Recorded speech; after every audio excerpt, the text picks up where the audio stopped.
What is up, everybody? Welcome back to the Devy Royale YouTube channel. We're back today with a Devy Royale mock draft. It's Monday if you're watching this on the release day, and we got a Devy mock for you, but it's a little different Devy mock. What we are doing are we are just mocking the incoming freshman class, the 2026 class. So we're going deep though. So we're going 4 rounds. And I don't think anybody else has done this deep before of where these guys are going. If you're in a supplemental draft or if you're in like, hey, a freshman draft only, which there are out there, I wanted to give you guys a little bit of a different content for Devy because I know that stuff's not always out there. So we went 4 rounds deep. So what I'm going to do is I'm going to really go through the first round with you guys. Then I'm going to go through rounds 2, 3, and 4 and highlight a few players in each of those rounds that I think are a value right now that you can get as respective of their ADP and what it looks like. And again, like I keep mentioning about Devy, ADP, throw that shit out the window, right? ADP is created by people like us, and why we are knowledgeable, and why I think that some of the smartest people I have in Devy are in this mock right here. ADP is subjective. People miss in this thing, and they miss a lot. If anybody's telling you they don't miss in Devy, they're full of crap, and you shouldn't listen to their advice. So when you're thinking of ADPs, trust your gut, trust your rankings, trust the people that you like, but go get your guy, right, in ADP. And we're going to look at that with the 101 and who went there. So we're going to dive into a Devy mock draft after the intro. Hit that like and subscribe button. Going through a 4-round 2026 mock so you can see how these incoming freshmen are being valued.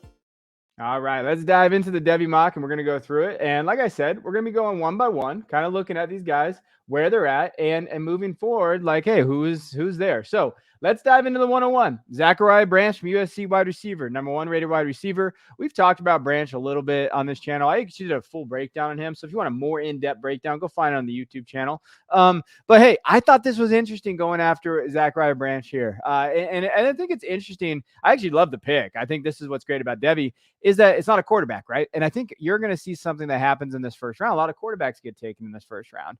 And that is the question, like, do you value quarterbacks? We've talked about it, how many miss rates they have. I do think, though, with the quarterback situation, the class itself, the 2026 class, and I've done full breakdowns in all these positions.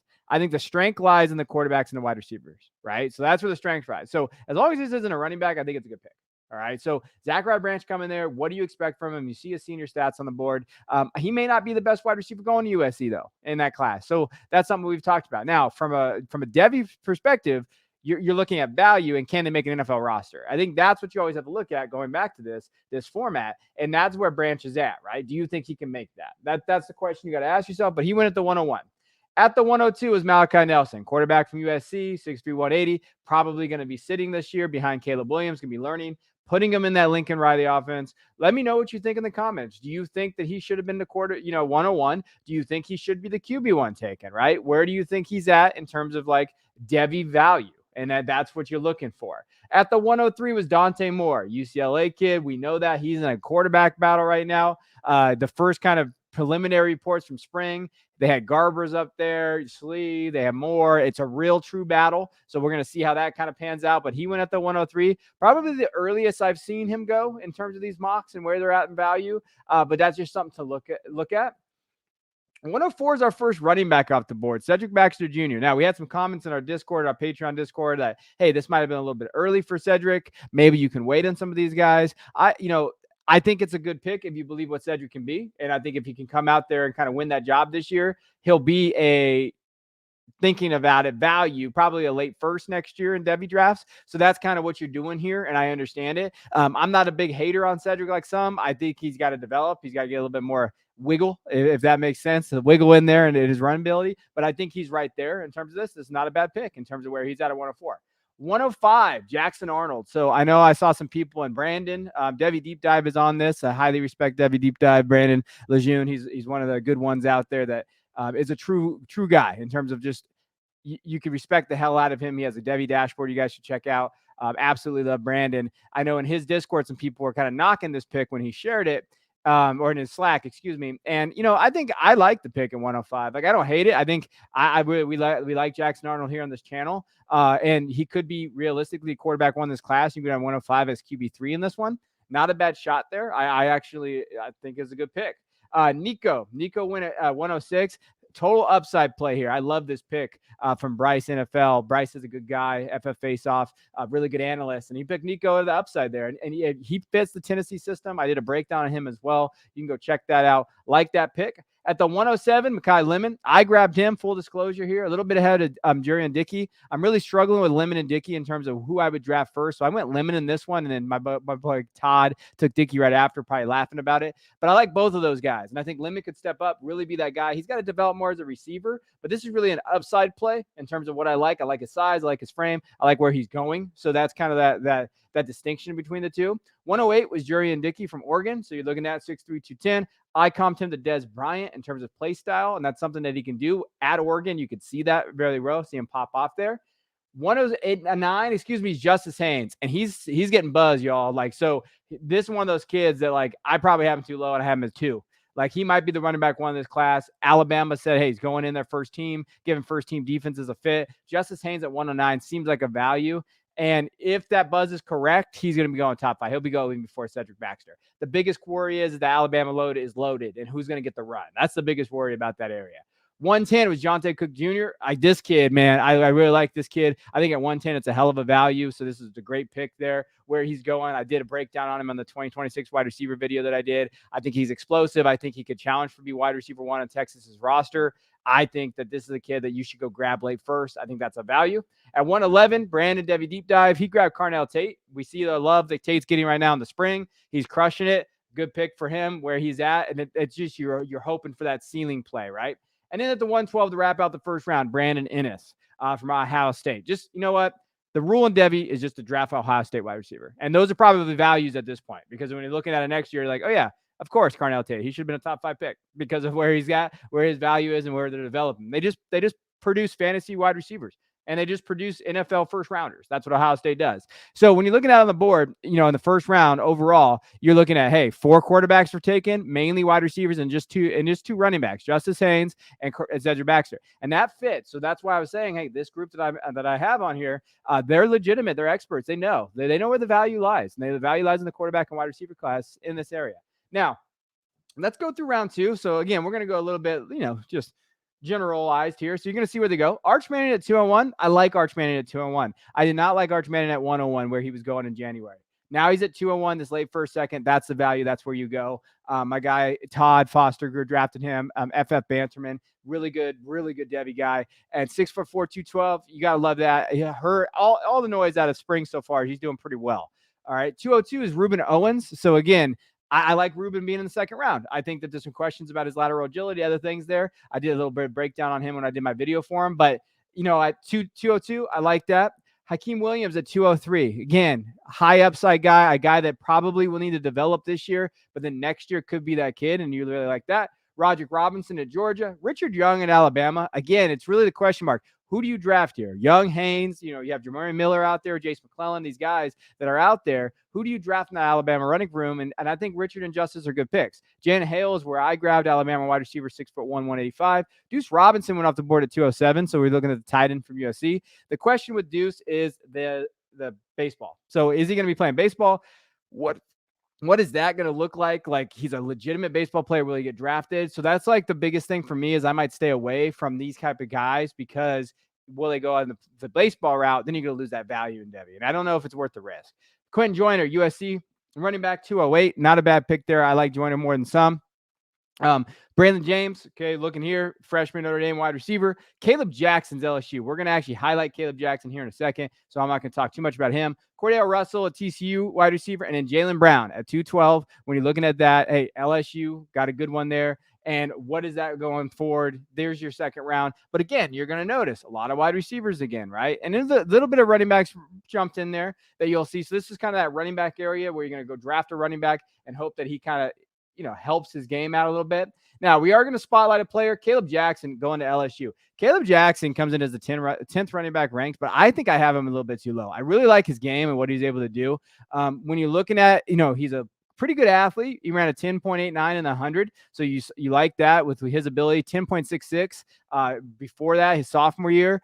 He looked really, really good his junior year. Senior year, obviously didn't play. He was injured. He had some injuries there. But junior year, 2,000 yards and 29 touchdowns. Like, this kid was really, really good at his high school area. And I think he fits in about LSU offense. Now, what we're going to do is we're going to take a look at his film and kind of dive into it and just give you guys an idea of what that looks like. I'm sorry. I got to move myself. You'll see it here. His ability to kind of move and go and break off big runs. Like, Caleb fits a very system. I love, like I talked about in my running back video, I love that kid coming in at 200, 210, right? 200, 210 as a freshman, moves pretty well, can turn the corner. So you're going to notice that about him. Pretty good athlete, be able to turn the corner, kind of go. And again, he had offers. He had offers at Alabama, Texas A&M, Auburn, these other areas. He goes to LSU. He can make, that move right there.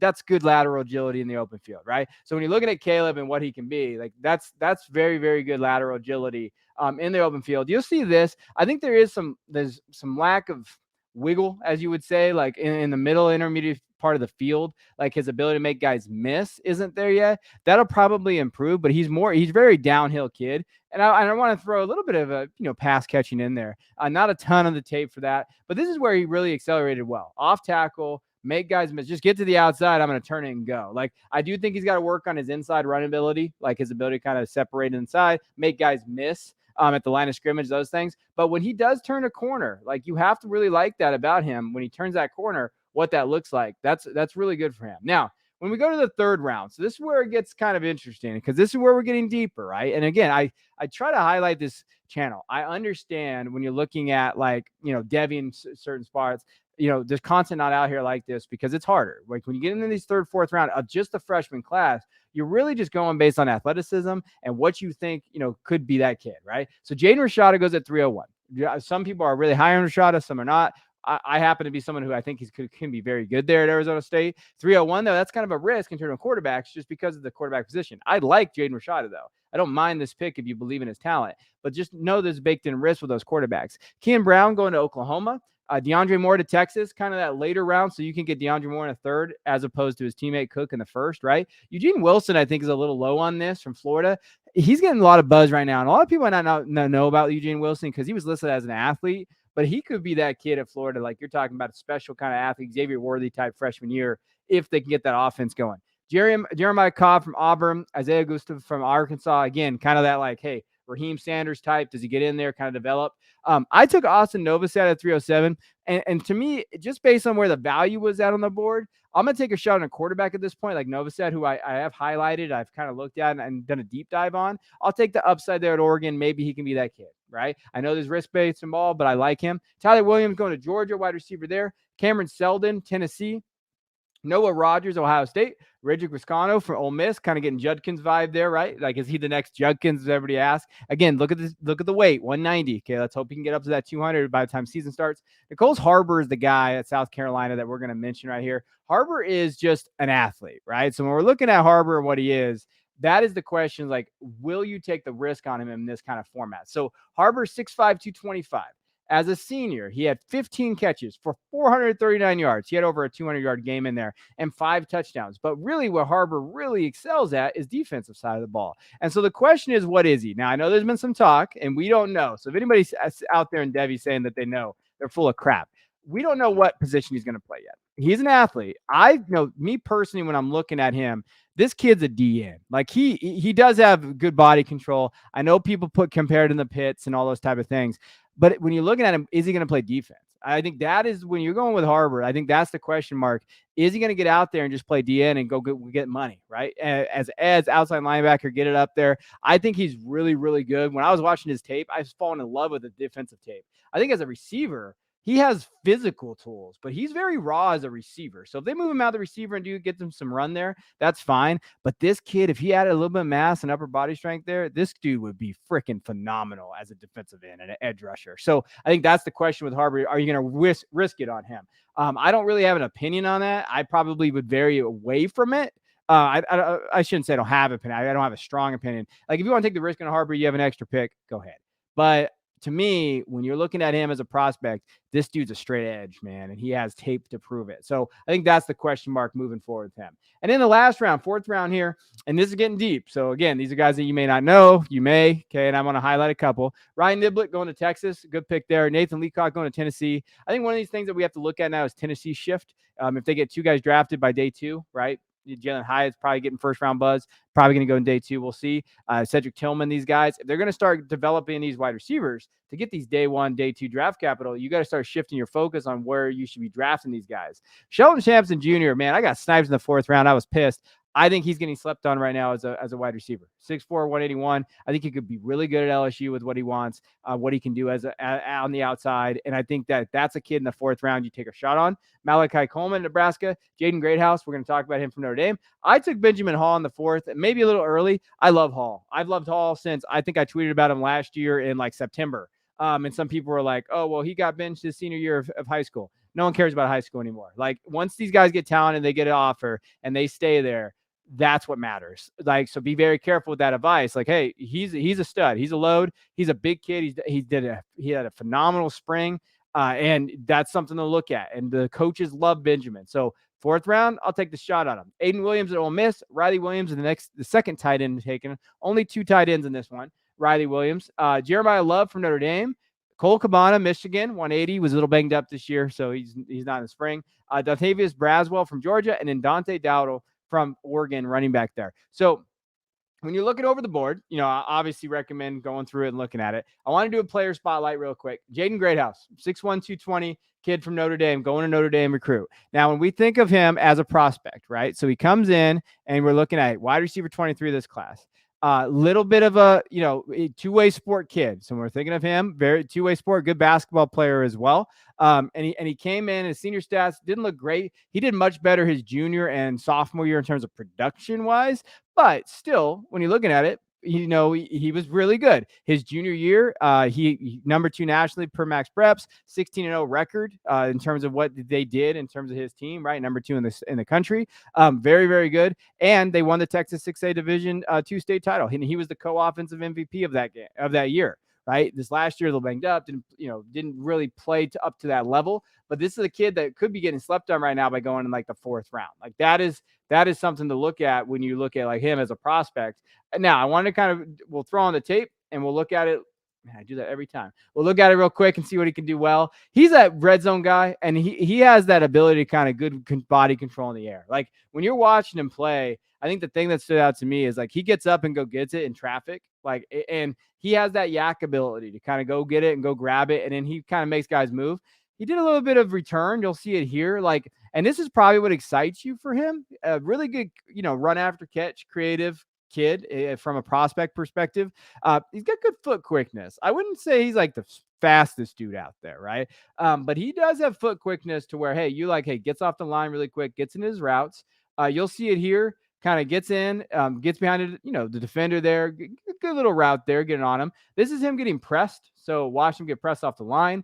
But that physicality, that two-way sport athlete type of area really gets him. Look at him, just pushes his ass over. It's a run play, but he is physical. Like he'll get into it and he'll get up there and he's going to play with you. So as far as like a prospect, when we're thinking of him, he's got that dog. He's got that thing. He's going to go get it and he's going to go play.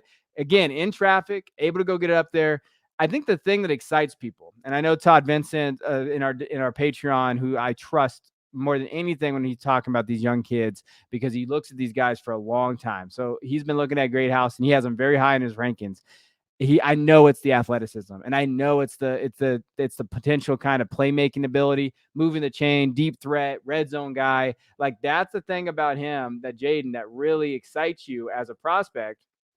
And I know that's what he looks at with Jaden. And that's somebody in the 4th round you can get with some upside. And the question is, what does Notre Dame's offense look like? I think they're going to get a little bit improved there. So I don't necessarily think you have to worry about that as much. But the question is, like, what does that look like? And I understand that. Now, when we're looking off the board and just trying to figure out some other guys out there that did not get drafted, and just to kind of go through my rankings, Kenny Minchie from Notre Dame did not get drafted. Avery Johnson, Kansas State. Eli Holstein, right? So those are some of the quarterbacks out there that didn't get drafted. Trayon Webb, running back. Amarian Peterson. Caleb Hicks, Jaden Lamar. Those guys did not get taken. And then, hey, wide receivers overall, probably the best one still on board, Nathaniel Joseph, Shamir Porter, Ashton Kozart, like guys like that. But overall, I hope this helps you guys. If you're in a supplemental draft, or if you're in a rookie only, or excuse me, a freshman only draft, or just to see guys where their values are at, I hope this helps you.